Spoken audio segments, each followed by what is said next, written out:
I feel like maybe I would meet someone very early on their journey, and then they graduate and get to go to Toma's class, you know? Unlike the admissions. Why is this a moral form of money? And so that means going downstairs and saying, well, what's morality? And what? I was someone who very much chased credentials issued by institutions. I studied at 3 different business schools on 3 different continents. And so I had climbed that ladder. To be willing to climb down that ladder, look for another one, and then make another journey, it's not easy. When we talk about Bitcoin education, it goes beyond mere instruction. I'm showing you this picture of this hero's journey from Joseph Campbell. I think Bitcoin is a big hero's journey for a lot of people. On a long enough time frame, everyone's a Bitcoiner.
Yeah, well, hello everyone. Welcome to the Bitcoin Roundtable. Today's episode is quite important since we address the very core mission of Plan B Network, fostering Bitcoin adoption through Bitcoin education.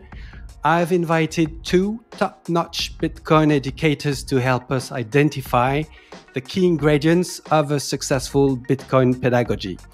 So I'm super proud and grateful to welcome Thomas Trolleit and Anil Patel, 2 absolute Bitcoin education wizards.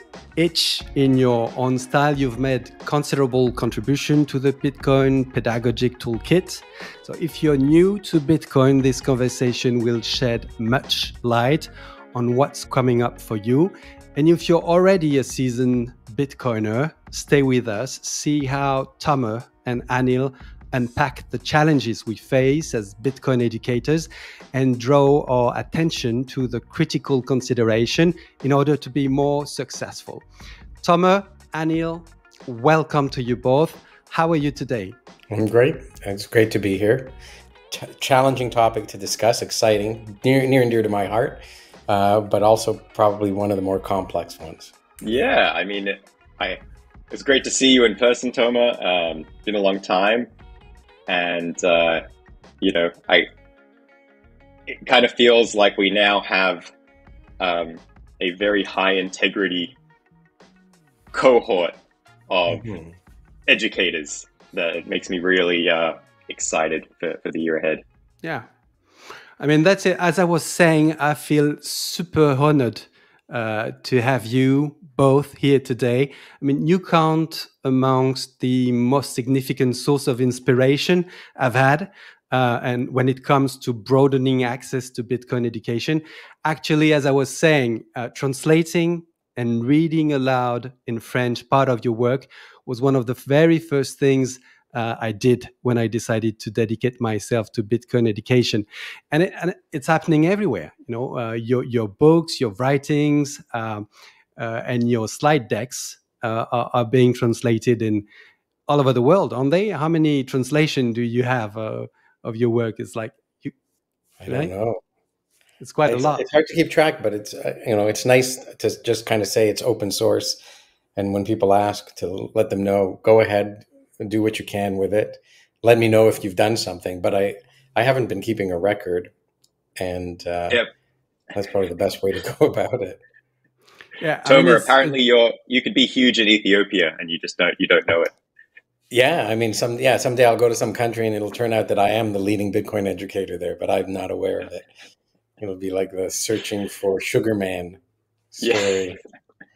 I mean, I'm pretty sure most of the people who are going to be listening this conversation know you already. Well, let's take a few minutes for some introduction, and then later on in the conversation, we'll properly discuss your respective learning path and the Bitcoin pedagogy you propose.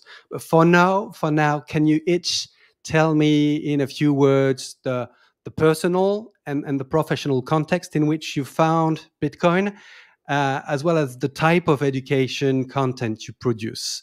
Sure. Um, so for me, I came across Bitcoin in 2013 and was fascinated by it. It really felt to me like something that I'd always been looking for my whole life for a lot of reasons. We can probably get into them when we talk more about why I've chosen to educate about the things that I have and in the manner that I have.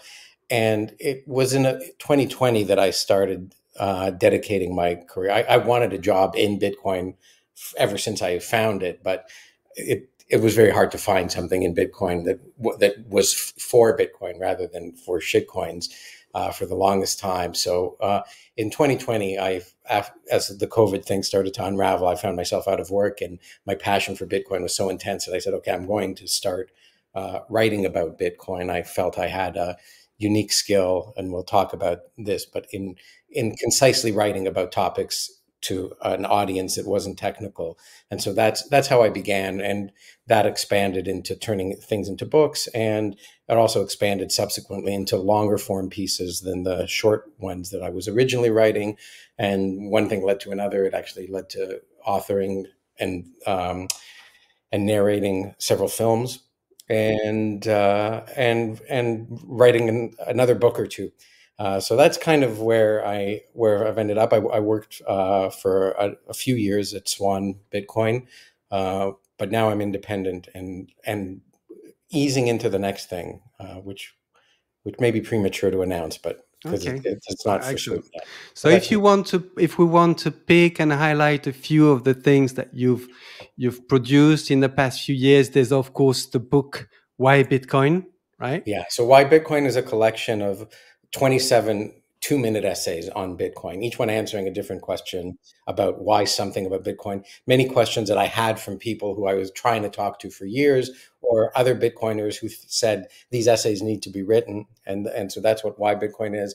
I've got a series on Medium. Those are all on Medium as well, but it's easier to download the book at swan.com/whybitcoin. But I've got a series called Who Are the Bitcoiners, which is really talking about what it means to be a Bitcoiner. And then I've got a bunch of other deep takes. I've got a children's book that just came out on Bitcoin. I happen to have a copy here. It's called Satoshi Nakamoto and His Bitcoin Invention. And it tells the story of Bitcoin's creation and in the inspiration of it to kids. So it's in very accessible format.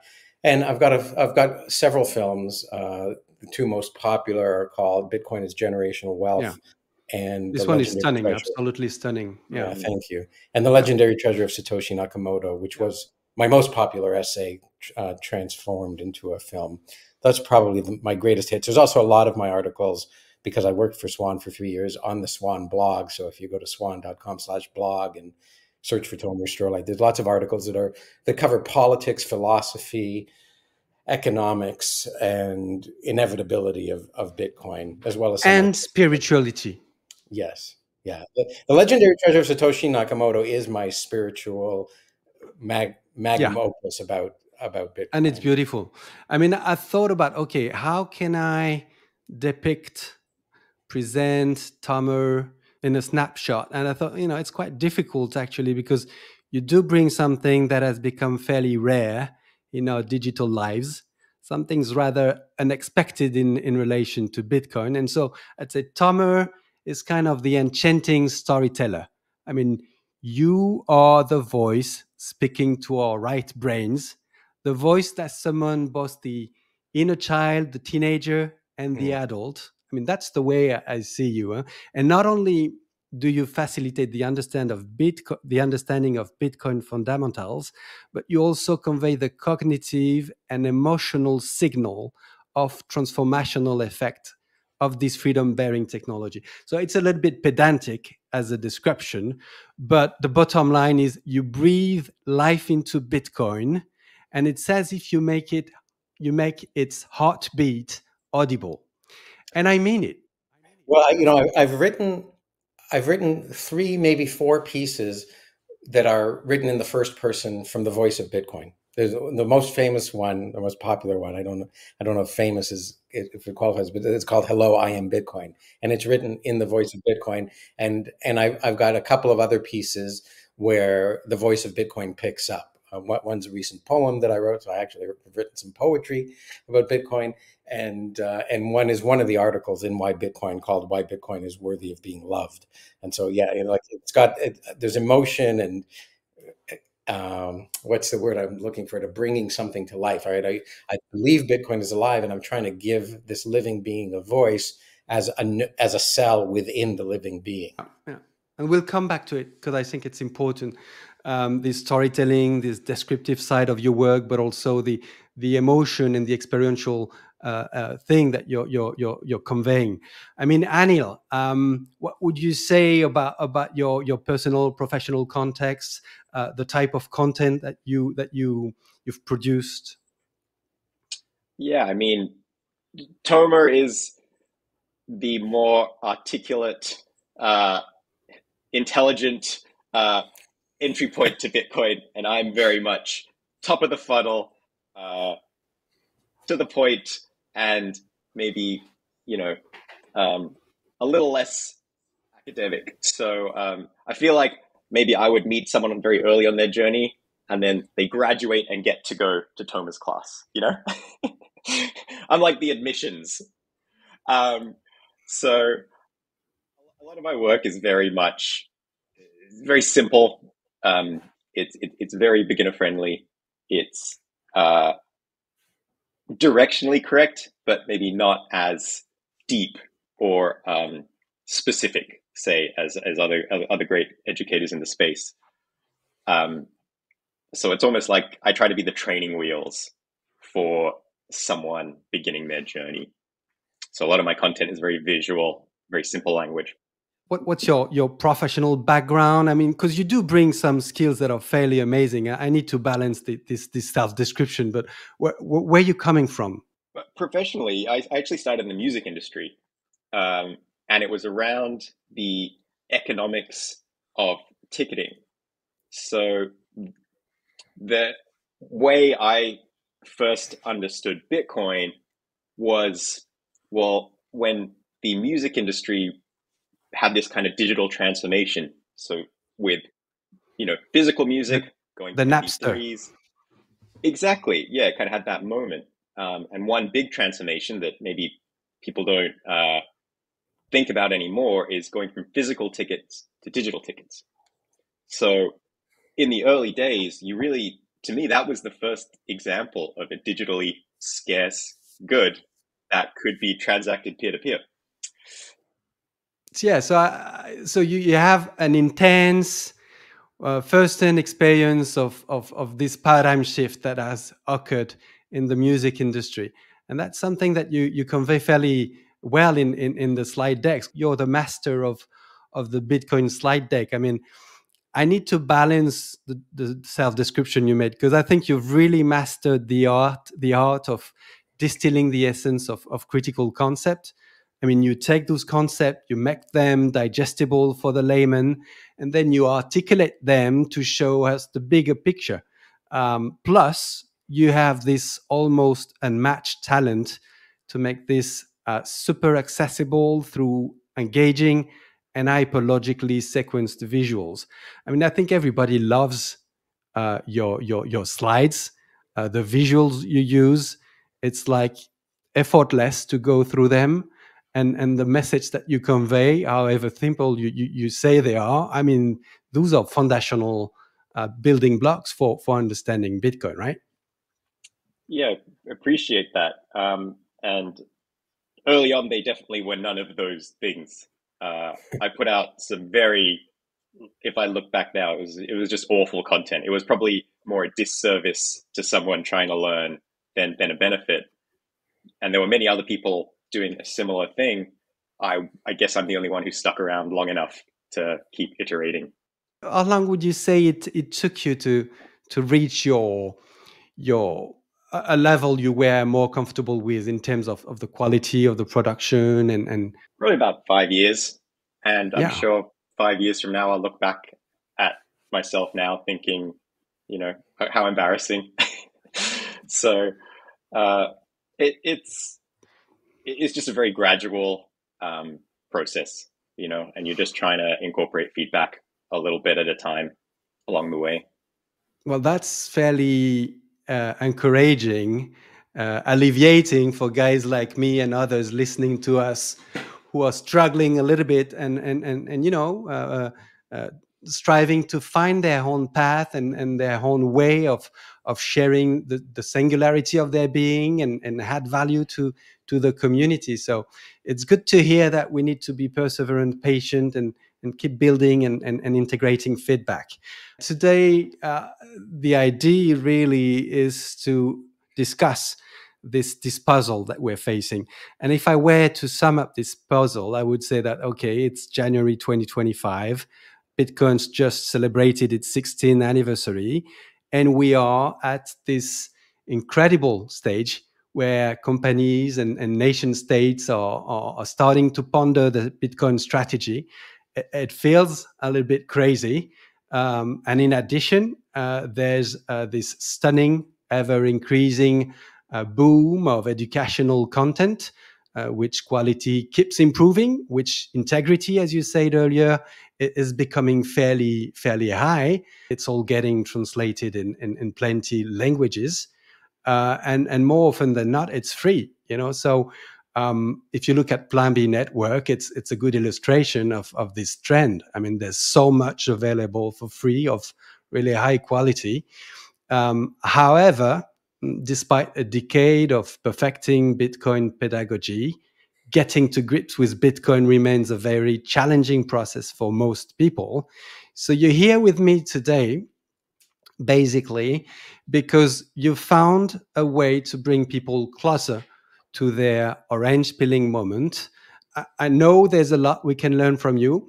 And what I'm suggesting is that we proceed as follow. First, I'd like you to tell us what makes Bitcoin education so challenging.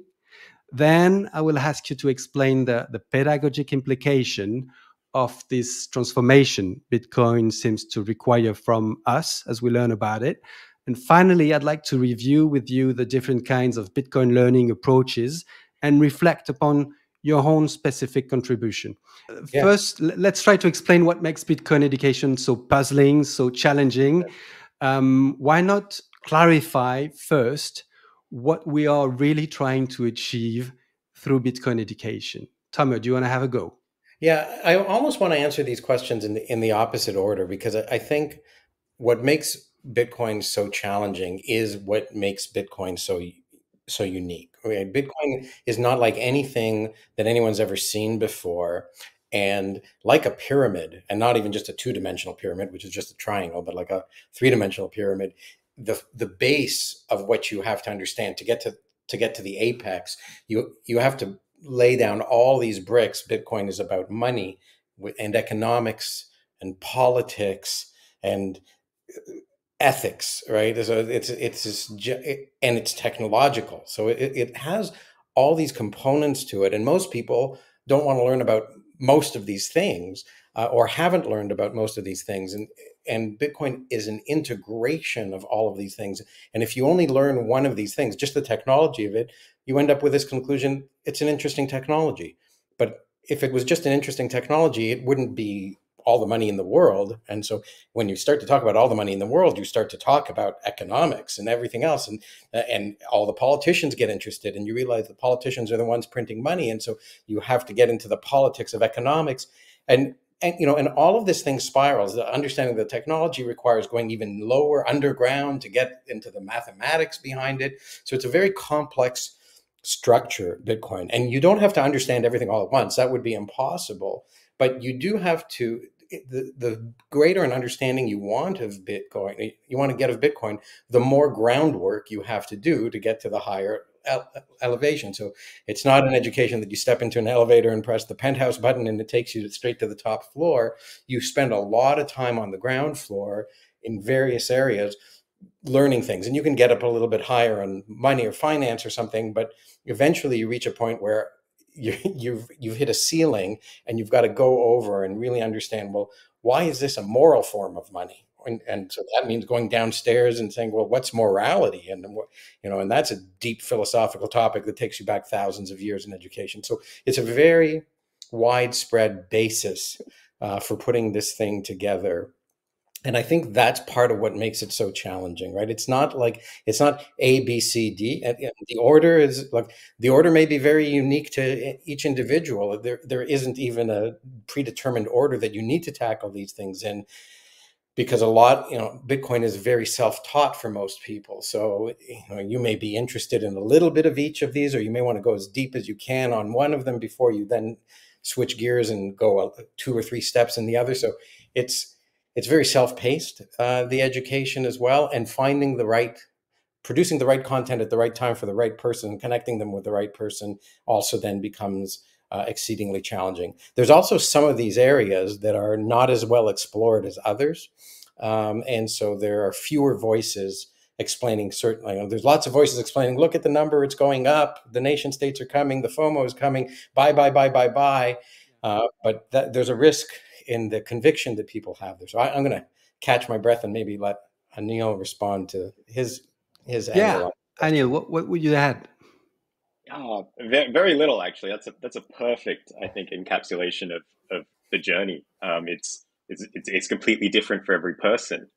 And I think if I look at the people I would say understand Bitcoin the best, they're excellent at curating their own educational journey.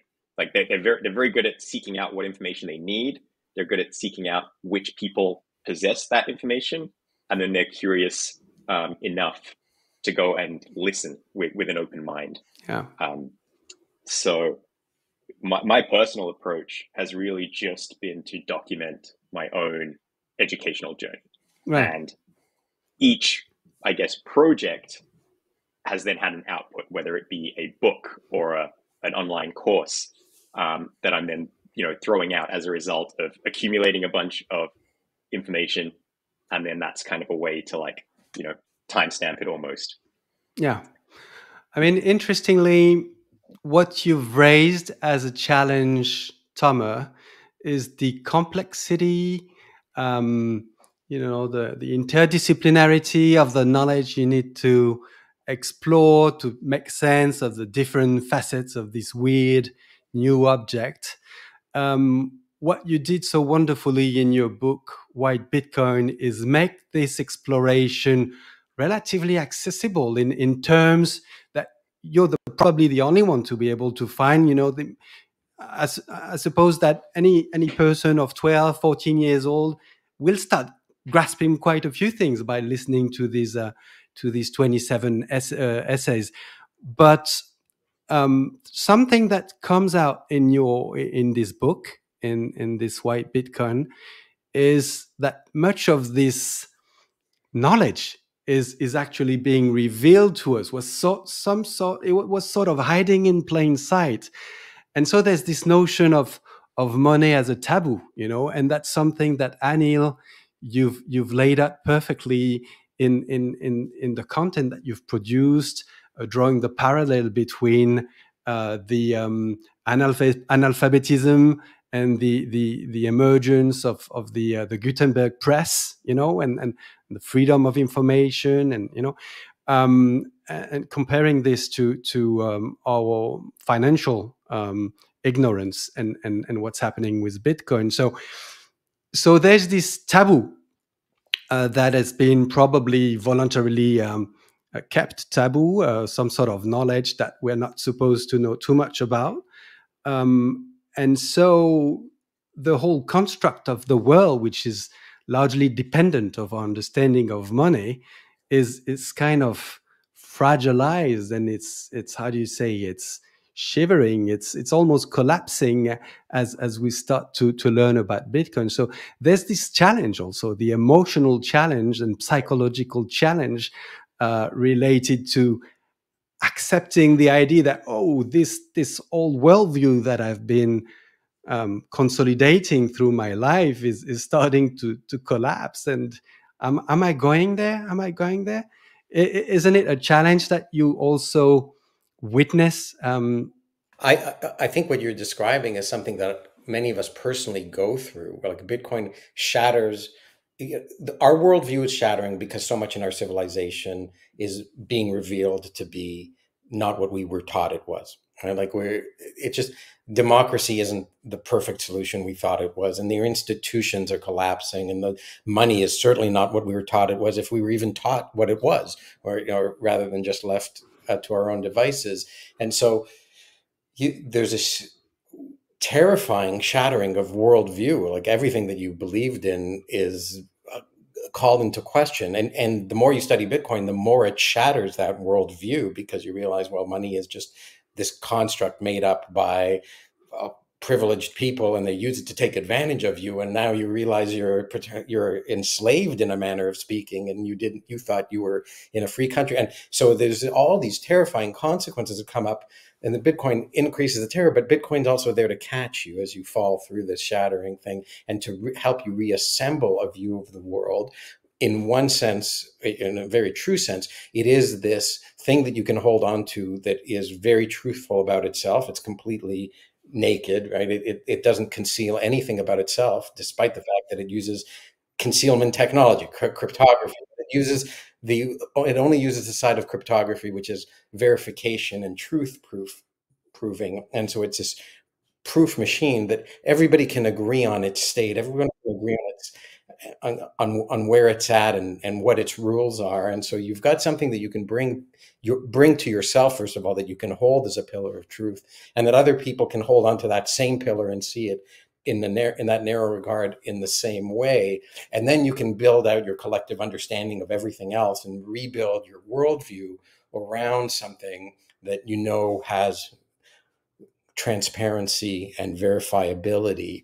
And so you don't have to have trust you're not switching your trust from institutions that lost your trust to institutions that haven't yet lost your trust. You're switching your trust from institutions that have lost your trust to something that you can actually verify all along. And that's a very, very powerful instrument for rebuilding a worldview, and not just being shattered and left like a spineless blob on the floor, shivering in panic that you don't know how to deal with the world. But it becomes a very serious study when you get into it, because it's like you're now re-educating yourself from a lot of miseducation and misinformation. The people who told you that others were spreading misinformation were in fact spreading misinformation themselves and just projecting onto others, whether accurately or not, but they themselves weren't telling the truth. So I think that's that's the seriousness of where we are. And it's a point in history where civilization has been relying on mythology that isn't valid, and we're trying to replace it with a valid mythos, right? With valid, and that's also logos. And so it's very complicated and it's very serious, but there's a light at the end of the tunnel here, and there's lights throughout the tunnel, right? Like there's all sorts of redemptive and validating experiences that you go through as you start to study Bitcoin, which I think is why so many people go so deep. It's described as a rabbit hole, which suggests it's going downwards, but it really why people climb so high in their education. Anil, what would you say? I think Toma, like the word miseducation perfectly sums up everything. Because I was someone who very much chased credentials issued by institutions. So I studied at 3 different business schools on 3 different continents, and not once did I, now I understand, get a adequate education in money and economics. And so I had climbed that ladder. So to be willing to climb down that ladder, look for another one, and then make another journey, it's not easy. It takes a lot of sacrifice in terms of, you're breaking your own worldview. Someone's not doing it for you. You're choosing to do that. So I think I'm very inspired by a lot of Bitcoiners, because it's just taken a lot of courage for them to get where they are. The unlearning is the painful, is probably the more painful. I'm seeing it with my kids. I mean, they see their dad pretty obsessed with these things for a few years, but they sort of get it. Might be not, they don't get the complexity of it, but I'm showing them the stuff, and it's going to be far easier for them to learn about it. And so what I'd like to add is that in both your approach, I think I'm pretty sure that every Bitcoiner is individually at some stage very critical of the system and want to, destroy it. But at the same time, in the way you present your tool, the way you're accompanying people in this process of learning about Bitcoin, you're doing it in a way that counters the FUD. I mean, the FUD, maybe we won't have as much FUD as we used to have in the past few years. Now that we've got BlackRock marketing team on our side, and it's largely de-risked. But we've had a lot of FUD that has further reinforced the sense of insecurity that people were probably experiencing as they had to unlearn and deconstruct their own worldview. And so in the slides that you produce, Anil, things are very factual. There's no debate. I mean, it's fairly obvious. The thing that you show them perfectly. And, I think people probably feel very comfortable with the logic, the way you sequence the things. I mean, it's like comforting in a rational way. And Tomer, in your work and notably in the Why Bitcoin series, it seems that you put some voluntary emphasis on making Bitcoin your friend. It's working for us. It's with us. So you're making it peaceful, nice, a force of freedom and solidarity. Something I'm not making it that. I'm identifying that truth about it. And I think that's one of the really special things that took me time to get over the hump, to realize that's what my attraction to it was. Like when I first heard about Bitcoin, it was someone said, there's this, have you heard about this internet money that nobody knows who created it, and there's a finite amount and nobody can stop it? And I'm like, well, that's a lot of different things you said. And none of them were, it's here to save us. It's our friend. It's a peaceful solution.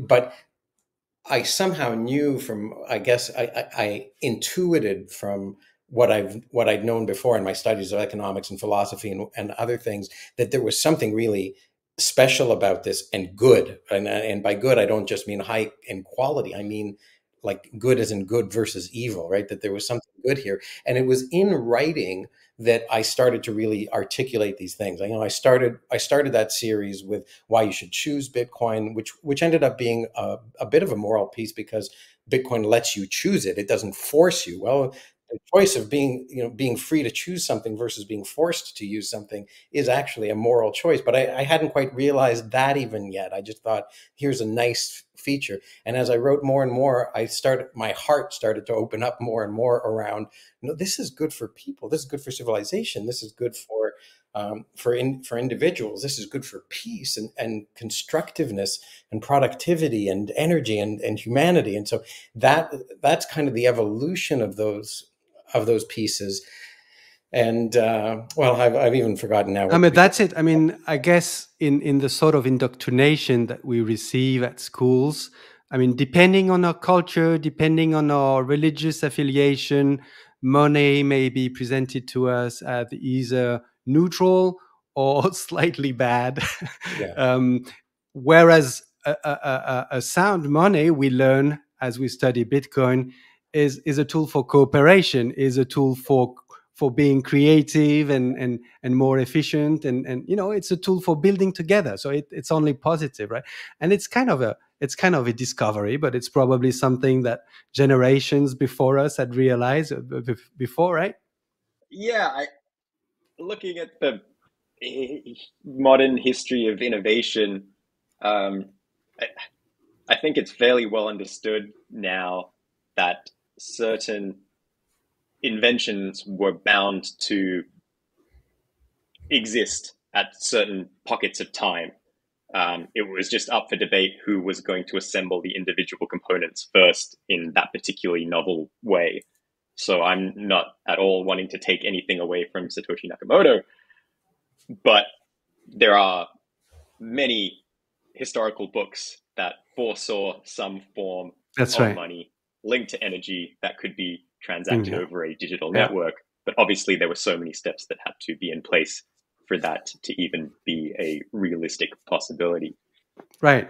Excellent. So I want to seize the opportunity here of this exchange to perhaps clarify what we're trying to do or what we mean by Bitcoin education. Because when I use this word education, people tell me no, this is instruction and this is education.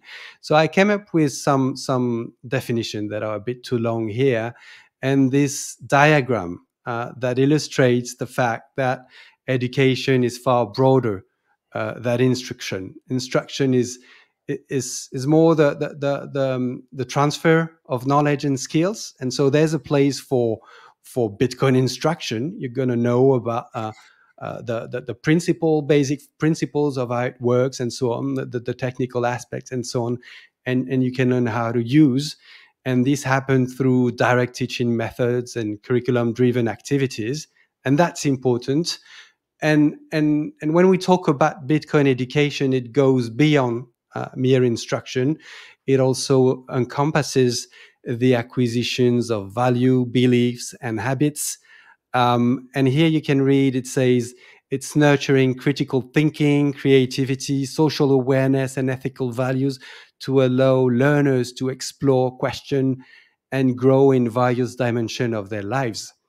And in terms of, modality of bringing about this education, it's much more diverse. It can be formal, informal, and so I guess there's room for both, and it's quite likely that a lot of people in the coming years will probably merely receive Bitcoin instruction.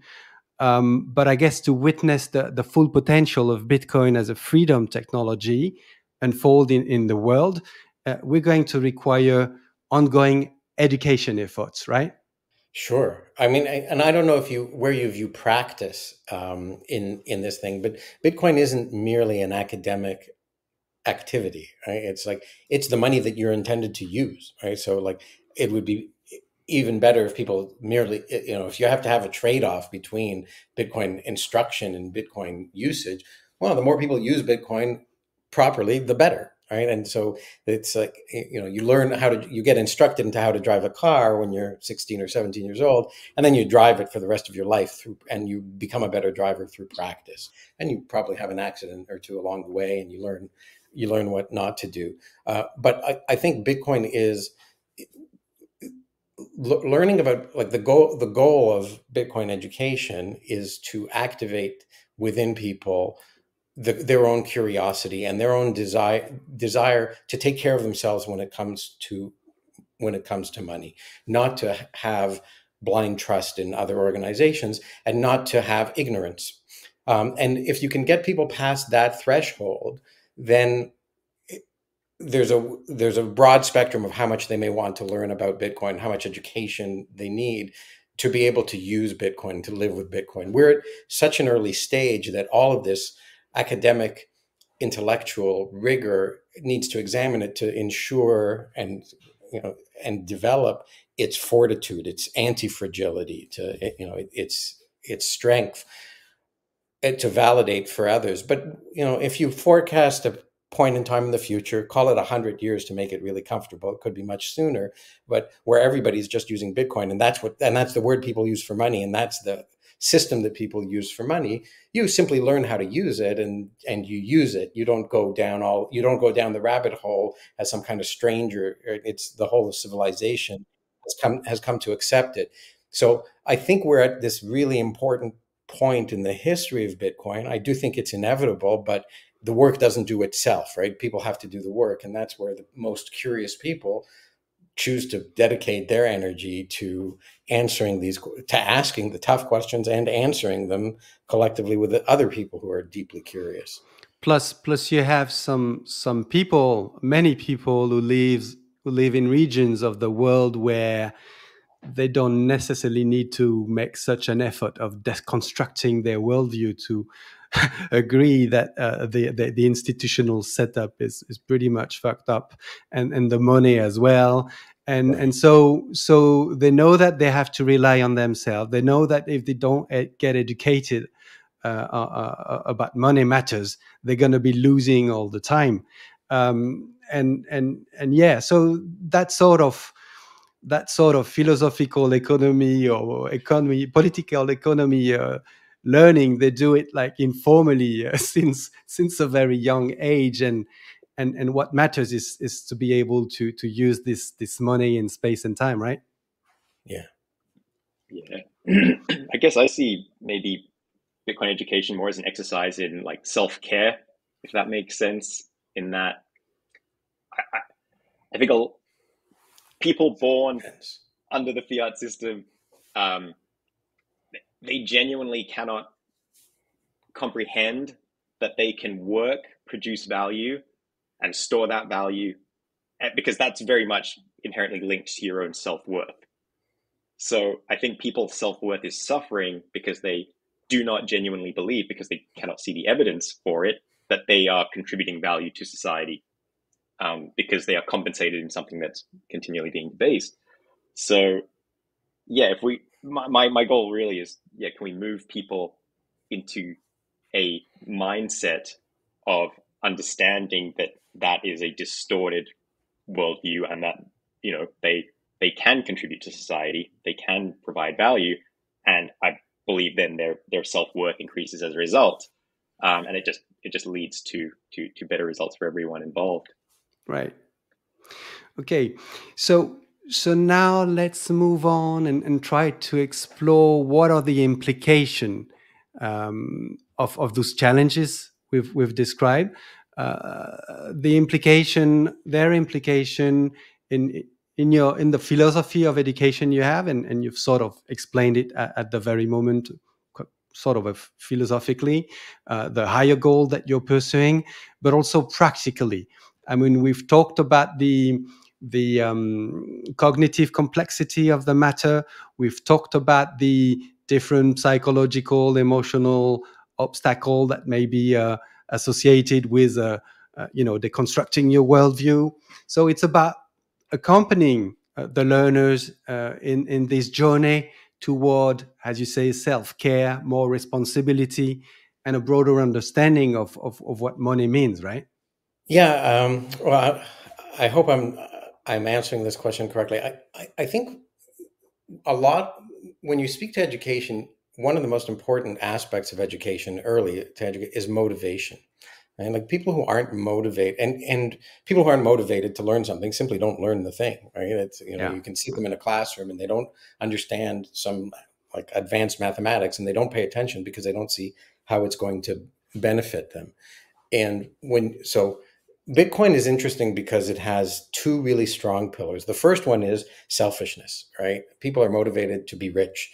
And so Bitcoin attracts and lures a lot of people into the study of Bitcoin because they want to get rich. And there's a number of people who've commented on, Bitcoin is disguised as this get rich quick scheme that you come in and it's fix the world. It turns out to be a fix the world scheme, and it transforms you from someone who is selfish into someone who wants to fix the world. But so you feed the ego first.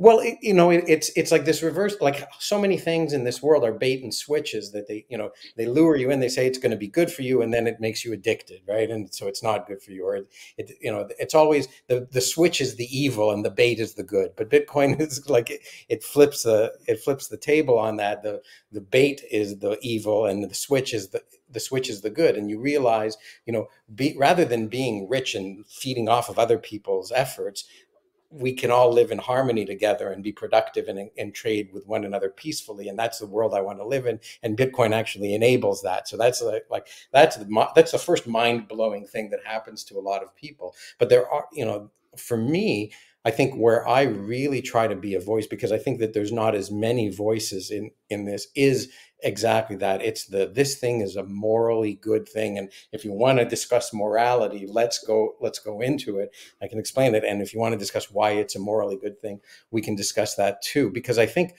people stay committed to a thing for moral reasons, right? Like if you think of like what was Greta Thunberg, she took the world by storm. Why? Not because she had anything particularly factual to say, but she had this moral fervor of how dare you take, how dare you, right? That was her thing. You took my childhood away. How dare you?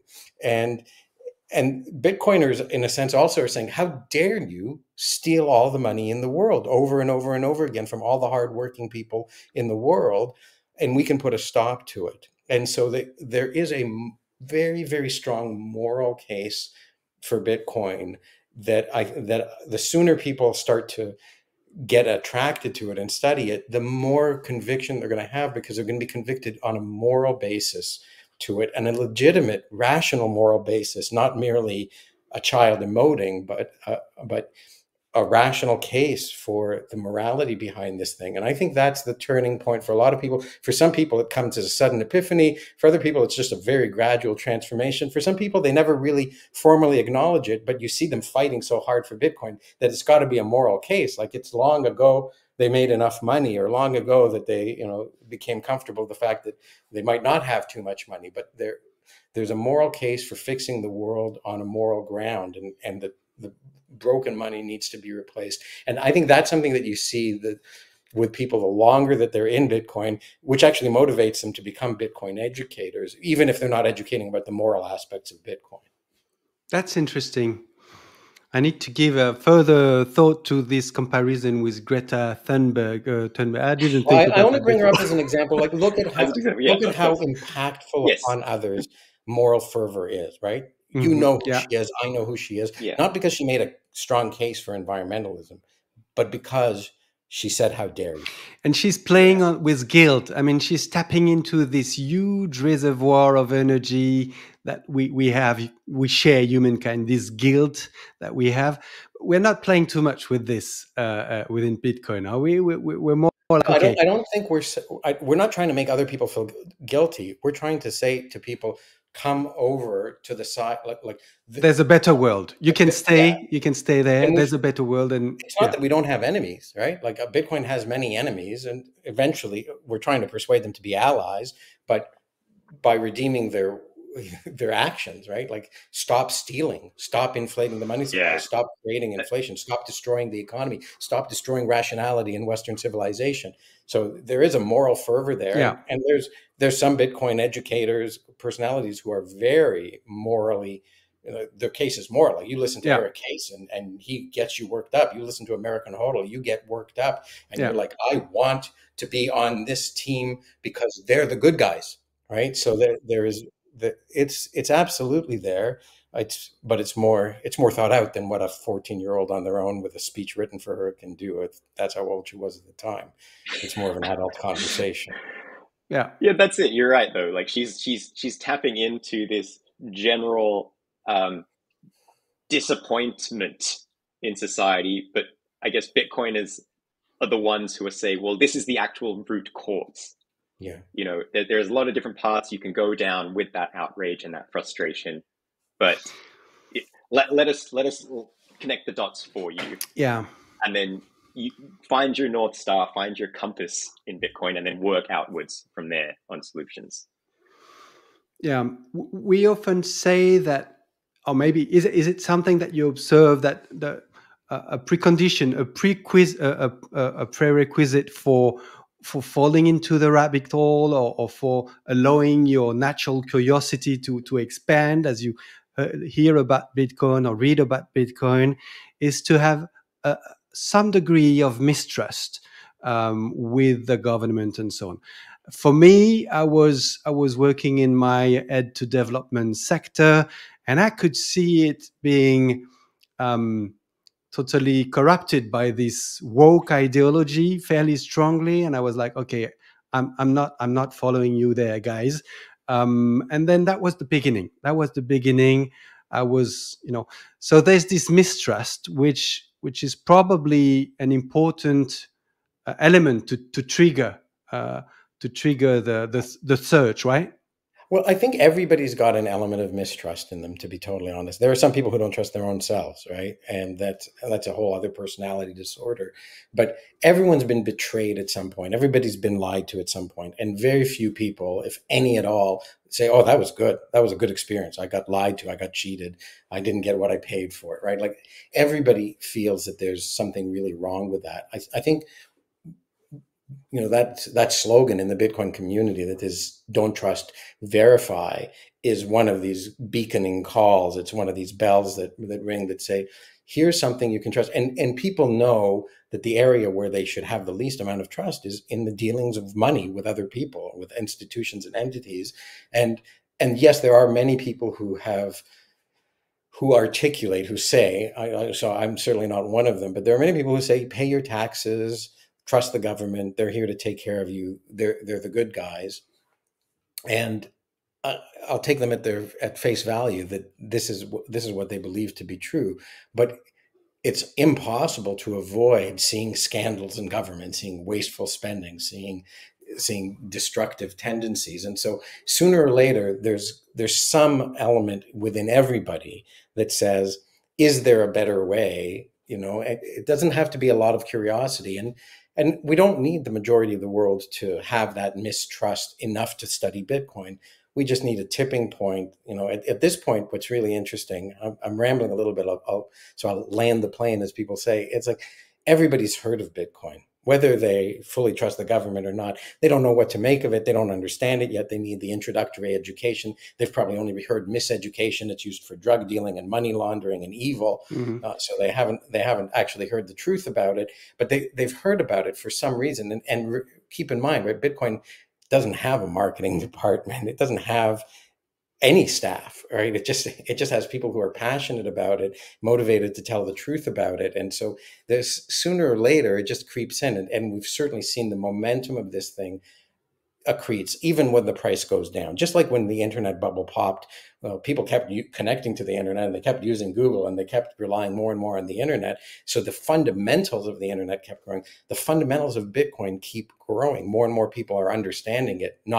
There's no miseducation that gets people to misunderstand Bitcoin once they've understood it. And I think that really is demonstrative of the power of the truth, because when you have the truth on your side, nobody can come up with a foolproof argument against it, because their argument must contain a mistruth. And so I think the longer Bitcoin is, the more people recognize that its claims are true. It's not to say people don't make false claims. And that one of the things that frustrates me the most are people who come up and say, Bitcoin will be at $1 million within a month, right? Like, it won't. And that's a terrible thing, because if people mistake the voice of Bitcoin with that bullshit promise, they'll think Bitcoin is bullshit. But if you say Bitcoin will be here in a month and in a year, and nobody's going to stop it, then someone might say, well, why won't the government stop it? And that takes you down a wonderful question of learning, because that's when you need to learn the cryptography and the decentralization and the technology and the math. And then you realize, oh my God, nobody can stop this thing.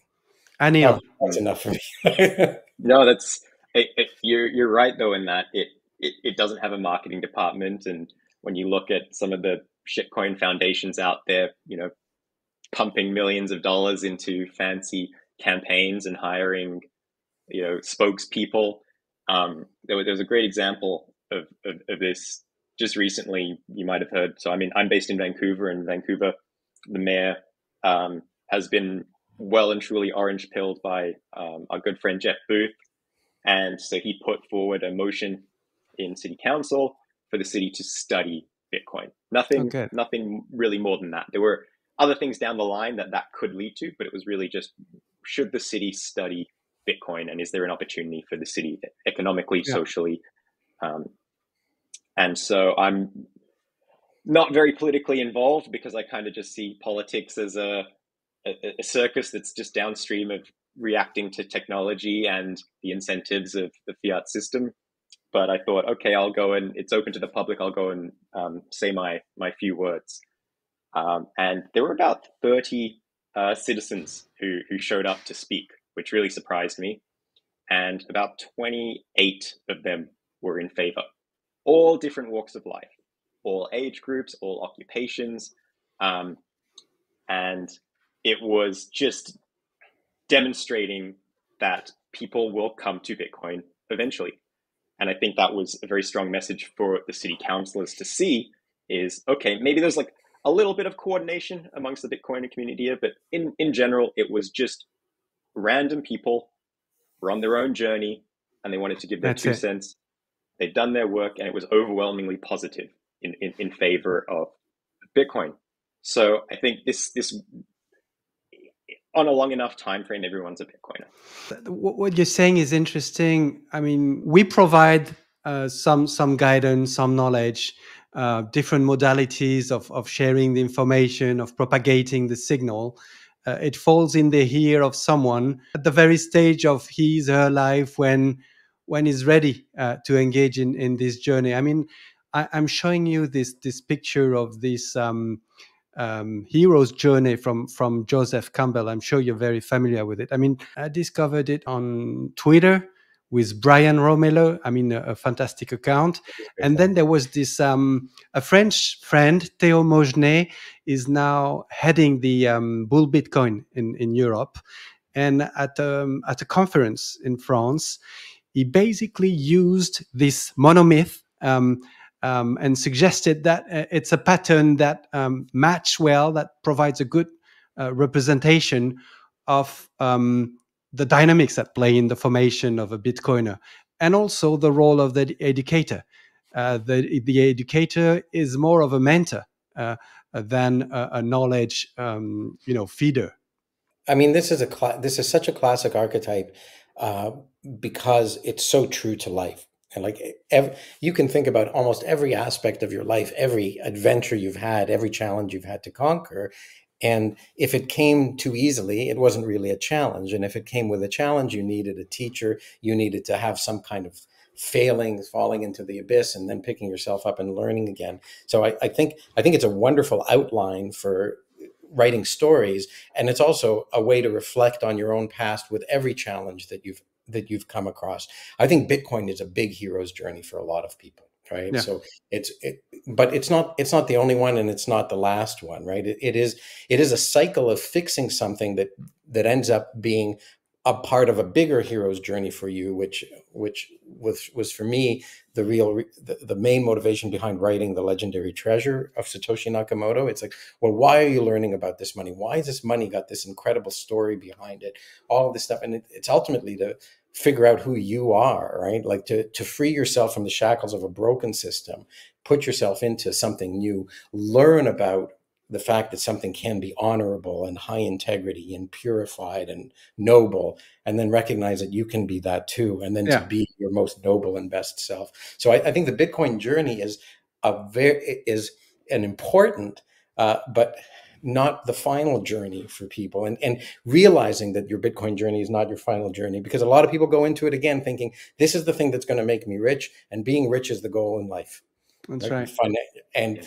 And then you get into Bitcoin and you realize, well, that's not the goal in life. There's being part of a great civilization and self-actualization for myself. And now, what is my purpose? What is my goal? And how am I going to get there? And Bitcoin's not going to give you all the answers to all of those things unless it happens to be your calling in life, which it may be for some of us educators. Excellent. Yeah. So Anil, we're all dads, right? Yeah. And like my daughters look at me by default as the hero. And that blows my mind that they see me that way. And now my entire purpose in life is to hold on to that level of respect. So how do I act in a way that is moral and ethical to not lose that? And if I was benefiting off of a broken system, knowing that it was a broken system and that I was benefiting off a shrinking pie, well, how would that look to them if they ever understood that? Yeah. So what's the lesson of that, right? Yeah. It's beautiful that you bring that of the parenthood and how Bitcoin is also perhaps encouraging us to really encourage, accompany the blossoming of the singularity, the uniqueness and the beauty of each of our children. I mean, my kids are growing. I'm starting to reflect upon, okay, how can I help them find the track that's best going to help them express their potential in life? And so I know it clearly that in the fiat mindset, I would be on a security, calculatory mode and trying to locate them in on the right path so that they're safe. Now with Bitcoin, I say, look, I mean, in the world we're choosing to belong to, and we understand that a sound money is valuing much more the unique contribution of each individual to society. And so it's my responsibility to really help them be confident that they can be themselves. And okay, they should study what they like. Okay, they need to work, but chances are that just by being themselves, giving the best of themselves, I mean, they'll find their spot. So indeed, there's this mentoring aspect. Yeah. Does it make sense? Yeah. I mean, I will go slightly off script here and say my kids are older now. They're in their 20s. It's really hard to stay in that position of hero, and so your hero's journey and their disillusionment journey changes as they get older. And one of the greatest abysses you will fall into almost inevitably is the moment when each and every one of your kids no longer sees you as the hero, and to restore that, or to accept that it's not ever going back to greatest dad ever or something like that, is not a surrendering, but it's part of the next step in your own journey. And that's why I say, like, the Bitcoin thing isn't the whole thing, but maintaining integrity, that they don't end up despising you and you become their anti-hero. I think that's certainly an honor to give to them. But like, this is look, the hero's journey of Star Wars was that Luke's father was Darth Vader, right? So Beautiful. But I digress, and so I'll just come back to it and just Now you give us a foresight of many more adventures to come. Yeah, exactly. I think it's a good moment to try to get a better understanding of how generally we learn. We don't want to be too theoretical about that, but just look at the different modalities of learning, then try to figure out, okay, what sort of approaches exist or available to learners who want to know about Bitcoin, and then spend a bit of time talking about your own specific approaches. So here is a small diagram that I've put together. It's just to say that, okay, typically there's visual learning, visual-based learning. Nothing is exclusive. Of course, you can combine all these things. Auditory learning. Some people learn a lot by reading and writing. You can learn by manipulating, tactile, kinesthetic learning by doing. Of course, some people will prefer to consolidate their learning by strong reasoning and logics. And some people will want to feel some emotional bonding and inspiration. And so that there's emotional aspect to it. And there's the social learning and the solitary learning. So those are just some dimensions of learning. I mean, just before we talk about your own specific approaches, I'd like just to list maybe with you, if you could help me list the different modalities of learning for people who want to learn about Bitcoin. What's coming up in your mind when you look at this diagram, or just from your experience? Well, I guess I kind of think about specific people who have carved their own niche within Bitcoin education. If you want to talk about audio experiences, well, I can hear Thomas' voice narrating film. I can hear Guy Swan reading, many articles. So you can hear Michael Saylor too, can't you? You can now, yeah. Well, and that's okay. So that's exactly the point. So right now I'm working on a book combining a lot of Michael Saylor's interview transcripts. And one of the reasons for doing this, I mean, firstly, he kind of said after he wrote a book in 2012, 2013, that he was never going to write a book again. He was just going to go on a bunch of podcasts and espouse what he had learned because nobody read the book. I thought, well, that's how I learn. I learn by reading. Even though I produce a lot of visual content, my primary mode of learning is I read. So there are other people who intake information through one medium, but then produce information in another. So part of the impetus for working on the Sailor book was purely that a lot of people listen to him, but there is a whole audience out there who primarily consume via text. Excellent. And they're not being served right now. So that's what I'm working on. And then, another example is, that's here somewhere.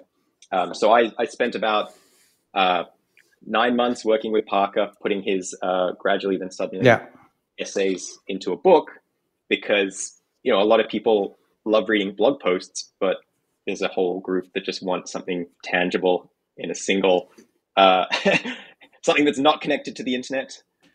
And it's just translating, I guess, from one form to another. So that's a whole opportunity for content creators out there within Bitcoin, is taking something that exists in one form, translating it into another. If I jump in, I mean, I think that there's some of these things can be grouped or studied. Sure.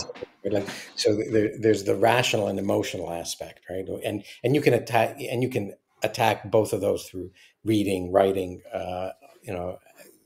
exercises. So there is this whole endless list of recipes of how you can educate about Bitcoin. And for me, I think I've tried to look for what I've seen as unfilled gaps in the market, unserved gaps in the market. So when I wrote Why Bitcoin, I was like, well, there's a lot of people writing tweets, and there's a lot of people writing long essays. Nobody's writing these 2-minute thought pieces. So you either have to read too much into a meme, or you have to set aside, an afternoon for a whole reading. I could try to do something a little different there. And I think when the opportunity to create a film came up, because I had accidentally written an article that when I read it aloud sounded like a film, I was, this should be made into a film. Let me see if I can pull the right resources together. So was it a strategic move, or was it merely you finding out how here is a niche that allows me to be myself fully? Because I mean, it was almost, in a sense, that to me was almost the universe pulled me, like there was a gravitational pull. Like I didn't think of the idea of writing. So the film was Bitcoin as Generational Wealth. I didn't think of even writing about the topic, but Louis Liu had read one of my essays. He's with Mimesis Capital. He basically runs it. And he said his motivation for getting into Bitcoin was generational wealth, because his family's fortune had been seized by the communists in China and they had to flee to Taiwan.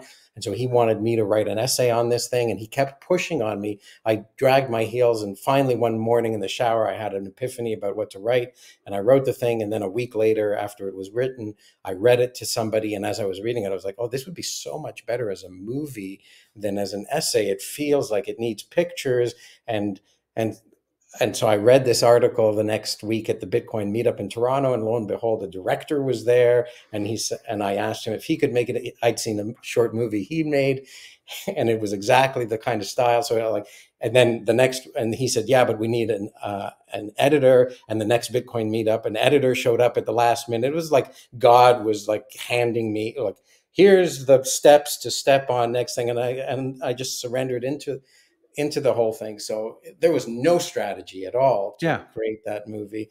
It was, and then after I did it, it was like, oh, I want to do it again. It was beautiful.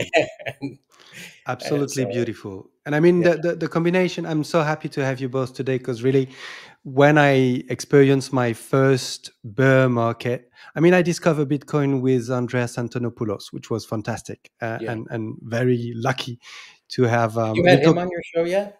Sorry? You had him on your show? No.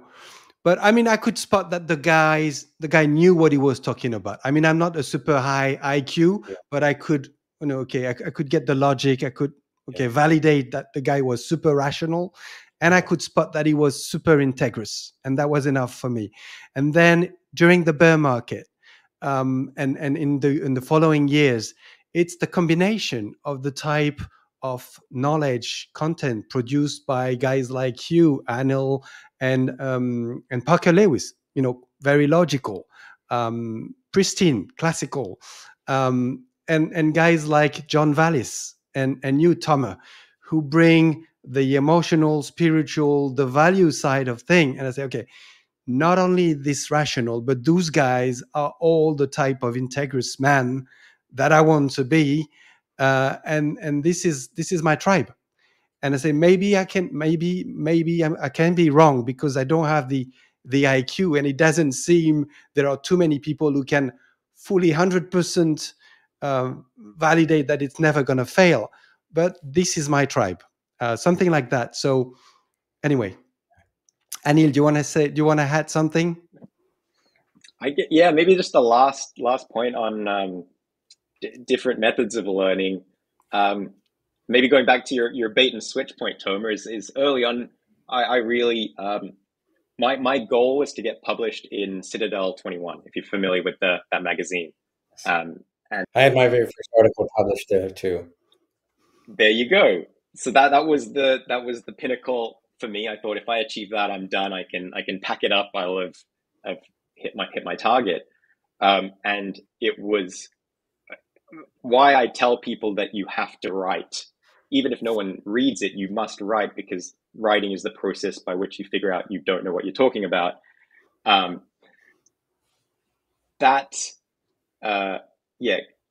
Getting published in that magazine was okay. Maybe I'm not a complete fool, and maybe then it just became part of my ongoing practice. So anytime I'm trying to navigate a new topic or subject, I will literally write out point by point what I understand about it. And purely by doing that very simple exercise, you can just very clearly see the gaps in your knowledge, and that will signal where you need to go next. Because anyone can go on a podcast and talk for a couple hours. Anyone can give a fancy PowerPoint presentation, which I give many, and you can have no clue what you're talking about. It can be no deeper than that very shallow surface level. Tomer, you were going to say something. I was just going to say, I think for me, like in the same way as I told the story about the movie, writing the book was, again, something somebody else encouraged me to do. I wanted to get into writing. I didn't think I would write a book. I wasn't sure. Like Citadel 21 for me as well was this, if I wrote something, it was also an invitation to write something crazy, right? Like Citadel 21 wasn't a mainstream publication that didn't allow obscenity or didn't allow rebelliousness or anything. So my most outrageous piece is the piece that I published to get the ball rolling. And then I came a little bit down to earth to talk to other people where I could relate to them. But that is, there's so many formats, so many platforms, so many ways you can write anonymously, right? And I think that is also a very liberating thing, because there's no repercussions if you write anonymously to what you wrote. There's a responsibility that comes with doing that, but and a skepticism that might come with doing that. But there's also a freedom and a liberation that comes with it. So, I think my favorite writer in Bitcoin is Gigi, and nobody knows his name. Very few people have seen his face. So it is remarkable. And I think the freedom and joy that he expresses is a freedom and joy that he expresses that comes with the freedom from repercussions that come with pseudonymity, at least. Yeah. I'd like to hear about your ongoing work, maybe your ongoing or upcoming projects. Anil, you mentioned this book about Sailor. Can you tell us more about it, and perhaps other things that you've got in the pipe? So I am a very singular focused person. I do one thing at a time, other than giving conference talks. And right now I'm purely focused on getting this book finished. I find my own mentors. So I will look out into the world and see who is someone I can probably learn the most from at this particular point in my life. And then I will study them. I will harass them until I can then work with them. Andreas was that for me early on. I got quite obsessed with his content, and then more recently it was working with Parker, and now it's with Michael Saylor, and it's my focus is just trying to take some of the lessons and life experiences he's had and put them into something that will provide wisdom, hopefully, for others as they go down this journey. And what are the fast or aspects of Sailor's sort of insights or education is providing that you find most astonishing or stronger? I think there's a lot of surprise at how someone can come into the Bitcoin space and grasp it so quickly and then make such a aggressive bet on its future. But the more you understand, I guess, about his past and the knowledge he's accumulated through very different life experiences or events, it just makes perfect sense that it was always going to be him who was doing what he is currently doing. Yeah, inevitable. So inevitable. Yes. In hindsight, it was inevitable. And Thomas, so you showed us. Do you want to show us again this book? This Shamor, sure. Is that Shamori a children's book? Right? A short story that I wrote for kids called Satoshi Nakamoto and his Bitcoin Invention. I don't know if it shows up backwards. Yes, that's good. And it's an illustrated book. It's got 10 one-page chapters, and it's a touching story of the creation of Bitcoin put into sentences and concepts that kids can understand. I've seen kids as young as 2 years old really, really enjoy it and request to have it read over and over and over again to them. And kids as old as 13, maybe even 14. The language gets a little bit childish, or simple. I don't want to say childish, but simple for a 13 or 14-year-old. But the story is still there, and it's like a microcosm of the legendary treasure of Satoshi Nakamoto, but very like nowhere near as philosophical and deep. Though that's kind of like I've got two outposts at the two extremes of childlike and adult-like, and that's available for sale at Shamori's website, and I think on Amazon as well, if people want to get it. And for me, I'm between things. I'm trying to find my next thing, but I think I'm pretty close to something. It's too early to announce, but it would be something that brings Bitcoin education to formal academia. Good. Academia in hopefully really important way. So it's a big, hairy, audacious goal for me, and I'll hopefully be able to make more public announcements about it in the coming months. Excellent. And each of you, do you see a trend or an evolution in the type of education you want to provide, the type of project you want to embrace in the coming years? Do you see some sort of trend evolution?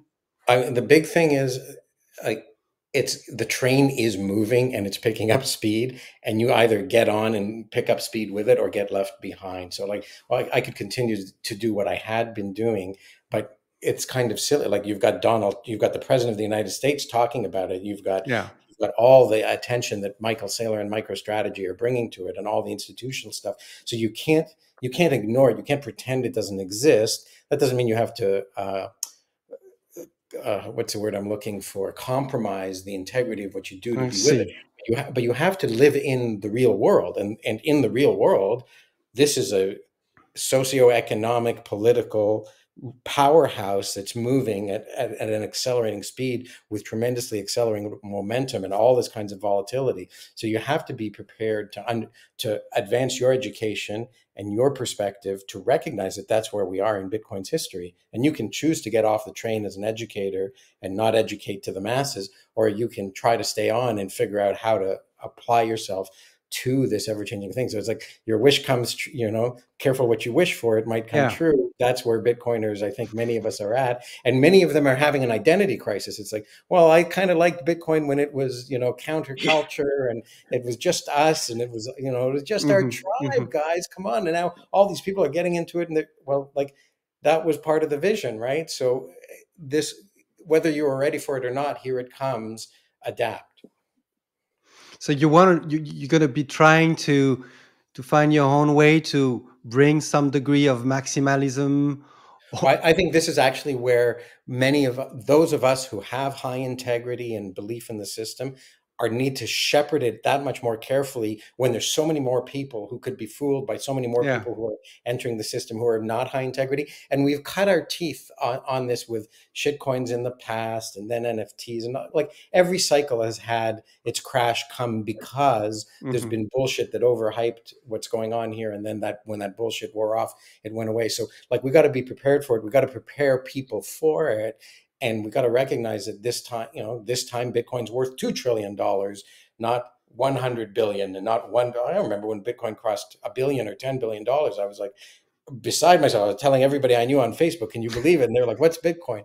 And now everybody knows what Bitcoin is, and they haven't really paid attention to the fact that it's worth more than most countries' currencies. And it's, right up there with the 3 or 4 biggest companies in the world. It's hunting in that territory. We're no longer in the little leagues. This is big league Bitcoin now, and we're playing in the major leagues.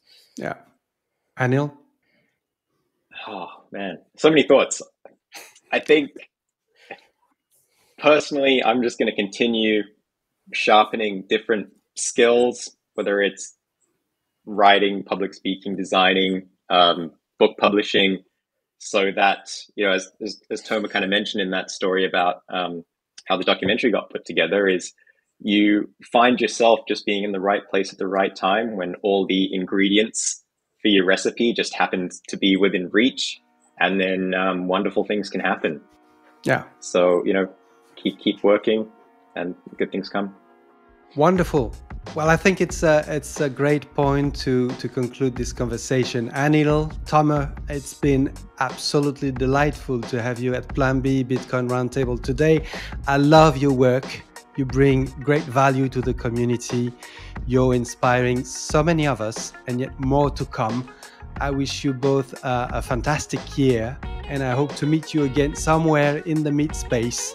Looking forward to reading your upcoming book, Anil, and I'll be purchasing this Shamori book. I'm really keen to find out what you've done for the kids.